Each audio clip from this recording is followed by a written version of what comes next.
B Ed second year books learning and teaching and అలాగే sociological foundations and education, art education and classroom management and leadership, action research, ఇలా 4 subjects ఉంటాయండి B Ed second సెమిస్టర్లో.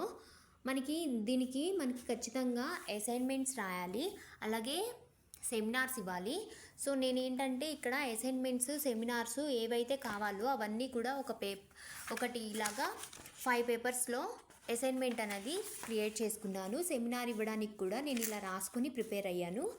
So ఇది నాకు చాలా use అవుతుంది, నేను చెప్పేటప్పుడు కానీ దేనికైనా కూడా బాగుంటుంది. సో ఇలా అసైన్మెంట్స్ అనేవి కంపల్సరీ రాయాలి. అది మనకి ఇష్టం వచ్చిన టాపిక్ అనేది మనం చూస్ చేసుకొని దాన్ని చదివి ఒకసారి ఇలా రాసి వాళ్ళకి టీచర్స్కి సబ్మిట్ చేయాలి. సో ఇది అసైన్మెంట్స్, అలాగే సెమినార్స్ అండ్ అలాగే రికార్డ్స్ ఉంటాయండి.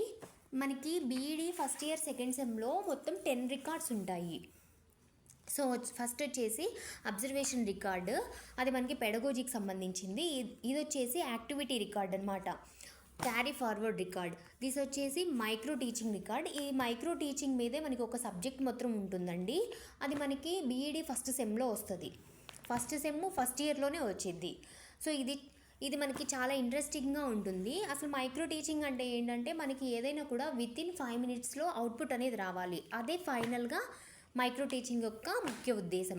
సో ఇంకా ఇవన్నీ కూడా classroom management and action research and అలాగే sociological foundations and educations and activities, school activities, అలాగే లర్నింగ్ అండ్ టీచింగ్ అండ్ అలాగే ఆర్ట్ ఎడ్యుకేషన్, ఇవన్నీ కూడా మనకి తర్వాత టీచర్గా మనం వర్క్ చేస్తున్నప్పుడు మనకి ఎలా ఉపయోగపడతాయో ఆ సబ్జెక్ట్స్ అన్నీ కూడా ఇందులోనే మనకి ఉంటాయన్నమాట.